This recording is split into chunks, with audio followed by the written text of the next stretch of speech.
नमस्कार। आकाशवाणी देहरादून से प्रस्तुत हैं प्रादेशिक समाचार।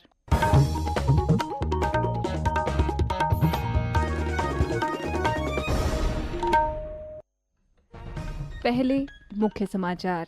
मुख्यमंत्री पुष्कर सिंह धामी ने कहा, सरकार आदर्श ग्राम सारकोट की तर्ज पर राज्य के अन्य गांवों का भी विकास करेगी।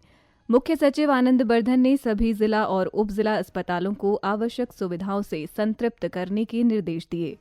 युवाओं में भारतीय ज्ञान परंपरा की गहरी समझ विकसित करने के दृष्टिगत दून विश्वविद्यालय में जल्द ही हिंदू अध्ययन केंद्र स्थापित किया जाएगा।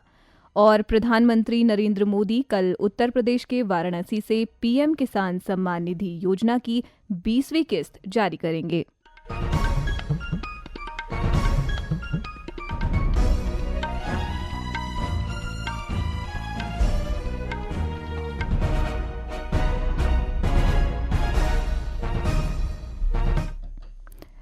प्रादेशिक समाचार के साथ मैं रागिनी बिंजोला। और अब समाचार विस्तार से। राज्य निर्वाचन आयोग ने प्रदेश में त्रिस्तरीय पंचायत सामान्य निर्वाचन के अंतर्गत प्रधान ग्राम पंचायत, क्षेत्र पंचायत सदस्य और जिला पंचायत सदस्य पदों के लिए मतगणना पूरी कर ली है। साथ ही परिणाम भी घोषित कर दिए हैं। आयोग के अनुसार ग्राम प्रधान के 7,479 पदों पर परिणाम घोषित किए गए हैं, जबकि 20 पद रिक्त हैं। इसी तरह क्षेत्र पंचायत सदस्य के 2,971 पदों के लिए मतगणना पूरी कर ली गई है, जबकि 2 रिक्त पद हैं। वहीं जिला पंचायत सदस्य के सभी 358 पदों पर परिणाम घोषित कर दिए गए हैं। आयोग ने बताया कि प्रदेश में पंचायत चुनाव शांतिपूर्ण और निष्पक्ष तरीके से कराए गए। इसके साथ ही राज्य में पंचायत चुनाव भी संपन्न हो गए हैं। इस बीच प्रदेश के मुख्यमंत्री पुष्कर सिंह धामी ने आज चमोली जिले के मुख्यमंत्री आदर्श ग्राम सारकोट से 21 वर्षीय प्रियंका नेगी को ग्राम प्रधान निर्वाचित होने पर बधाई और शुभकामनाएं दी। मुख्यमंत्री ने कहा कि प्रियंका का इस पद पर निर्वाचित होना न केवल मजबूत लोकतंत्र को दर्शाता है, बल्कि मातृशक्ति की शक्ति और युवाओं की क्षमता का भी प्रतीक है। श्री धामी ने कहा कि सरकार आदर्श ग्राम सारकोट की तर्ज पर राज्य के अन्य गांवों का भी विकास करेगी।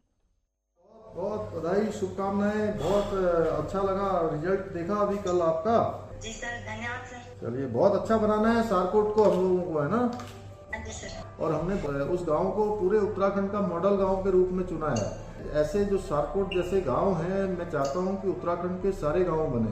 सभी जगह से सीडीओ या उनके कोई अधिकारी वहां पर 2-2 दिन के लिए सब लोग सारकोट देखने आ रहे हैं। अब हम लोगों को क्या करना है कि काफी काम अभी हो गया है, जो काम अभी छूटा हुआ है उस काम को भी आगे बढ़ाना है, ठीक है ना। और लोगों को रोजगार से भी जोड़ना है, स्वरोजगार से भी जोड़ना है। हमारी माताएं बहनें जो काम करती हैं उनके काम को भी और आगे बढ़ाना है। आप लोगों ने अच्छा वहाँ पर मधु पालन का, दूध पालन का, सब्जी का, है ना, बुनाई का, सिलाई का, ये सब काम भी जो है और आगे बढ़ाना है। मुख्य सचिव आनंद बर्धन ने राज्य के सभी जिला और उप जिला अस्पतालों को आवश्यक सुविधाओं से संतृप्त करने के निर्देश दिए हैं। मुख्य सचिव ने आज देहरादून में राज्य के अस्पतालों के सुदृढ़ीकरण के संबंध में स्वास्थ्य विभाग के अधिकारियों की बैठक में ये निर्देश दिए।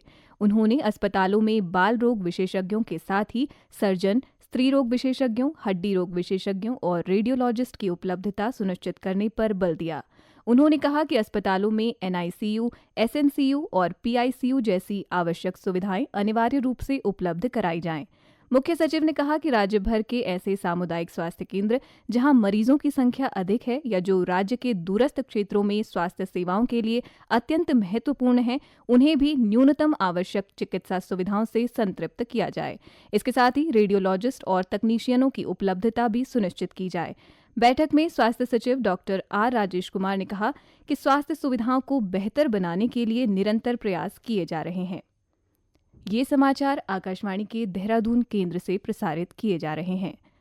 बरसात के मौसम में डेंगू संक्रमण का खतरा बढ़ जाता है। इसके लिए शासन प्रशासन संबंधित क्षेत्रों में दवा का छिड़काव करने के साथ ही लोगों को डेंगू संक्रमण की रोकथाम तथा बचाव के लिए जागरूकता अभियान भी चला रहा है। टिहरी जिले में स्वास्थ्य विभाग ने जनहित में आवश्यक दिशा निर्देश जारी किए हैं। जिला मुख्य चिकित्सा अधिकारी श्याम विजय ने लोगों से घरों के आसपास पानी जमा न होने देने और कूलर, गमले, टंकी आदि की नियमित सफाई करने की अपील की है। वर्तमान में जो हमारा मानसून सीजन चल रहा है और बारिश के मौसम में विभिन्न प्रकार के जो मच्छर जनित बीमारियां, जैसे पेड़ पौधों के जो गमले लगाए जाते हैं उसमें पानी का कलेक्शन ना हो वो देखा जाए, ये विशेषकर उसको तुरंत जो है नष्ट किया जाए। टिहरी जिला अस्पताल की डॉक्टर रूबी जोशी ने डेंगू के लक्षणों की जानकारी देते हुए बताया कि बुखार, सिरदर्द, बदन दर्द या त्वचा पर चकत्ते जैसे लक्षण होने पर तुरंत नजदीकी स्वास्थ्य केंद्र पर संपर्क करें। डेंगू के मेन लक्षण होते हैं कि मरीज को बुखार आता है, ज्यादातर जाड़ा लगकर आता है और इसे हम बोलते हैं हड्डी तोड़ बुखार बोलते हैं। बहुत खास फीचर बताता है कि उसको आंखों के पीछे दर्द होता है और आंख घुमाने में वो दर्द महसूस करता है। एडीज जो होता है वो साफ पानी में पनपता है, वो गंदे पानी में, नाली के पानी में नहीं होता है। कई जगह खाली टायर, जो पुराने टायर रखे होते हैं उसमें पानी जमा होता है। तो हमेशा डॉक्टर की सलाह से ही दवा लेनी चाहिए, अपनी इच्छा से दर्द और बुखार की दवा नहीं लेनी चाहिए। उच्च शिक्षा मंत्री डॉक्टर धन सिंह रावत ने कहा है कि युवाओं में भारतीय ज्ञान परंपरा की गहरी समझ विकसित करने के दृष्टिगत दून विश्वविद्यालय में शीघ्र ही हिंदू अध्ययन केंद्र स्थापित किया जाएगा। आज देहरादून में विश्वविद्यालय की समीक्षा बैठक में डॉक्टर रावत ने कहा कि इस केंद्र में भारतीय दर्शन, इतिहास, साहित्य, समाजशास्त्र, कला, वास्तुकला सहित विभिन्न विषयों पर अध्ययन, शोध और प्रशिक्षण की बहुविषयक व्यवस्था विकसित की जाएगी। एक रिपोर्ट। उच्च शिक्षा मंत्री ने कहा कि बनारस हिंदू विश्वविद्यालय के बाद दून विश्वविद्यालय देश का दूसरा विश्वविद्यालय होगा जहां वेद, पुराण और भारतीय दर्शन सहित भारतीय ज्ञान परंपराओं से संबंधित विषयों का विधिवत अध्ययन कराया जाएगा। बैठक में डॉक्टर रावत ने विश्वविद्यालय के कुलपति को एनईपी 2020 के अनुरूप हिंदू अध्ययन केंद्र स्थापना की सभी आवश्यक औपचारिकताएं जल्द पूरा करने के निर्देश दिए। उन्होंने कहा कि यह केंद्र आधुनिकता और परंपराओं के बीच सेतु का काम करते हुए नैतिक मूल्यों, विश्लेषणात्मक दृष्टिकोण और सांस्कृतिक चेतना से युक्त जागरूक नागरिक और नेतृत्व तैयार करेगा। डॉक्टर रावत ने कहा कि हिंदू अध्ययन केंद्र भारतीय आध्यात्मिक और दार्शनिक परंपराओं को संरक्षित करने, विश्लेषण करने व प्रसारित करने के लिए एक महत्वपूर्ण मंच बनेगा। इसके लिए विश्वविद्यालय में 4 वर्षीय स्नातक पाठ्यक्रम संचालित किया जाएगा। आकाशवाणी देहरादून के लिए समाचार कक्ष से रविंद्र सिंह। प्रधानमंत्री नरेंद्र मोदी कल उत्तर प्रदेश के वाराणसी से पीएम किसान सम्मान निधि योजना की 20वीं किस्त जारी करेंगे। योजना के तहत देश भर के 9 करोड़ 70 लाख से अधिक किसानों के बैंक खातों में सीधे 20,500 करोड़ से अधिक की राशि हस्तांतरित की जाएगी। इससे इस योजना के तहत कुल वितरण 3,90,000 करोड़ रुपए से अधिक हो जाएगा। पौड़ी की जिलाधिकारी स्वाति एस भदौरिया ने आज क्वार्क स्थित राजकीय इंटरमीडिएट कॉलेज का औचक निरीक्षण किया। निरीक्षण के दौरान उन्होंने विद्यालय भवन की स्थिति, स्वच्छता, शौचालयों की सफाई, पेयजल की उपलब्धता, प्रयोगशालाओं की उपयोगिता, स्मार्ट क्लासेस की कार्यप्रणाली एवं मिड डे मील की गुणवत्ता का जायजा लिया।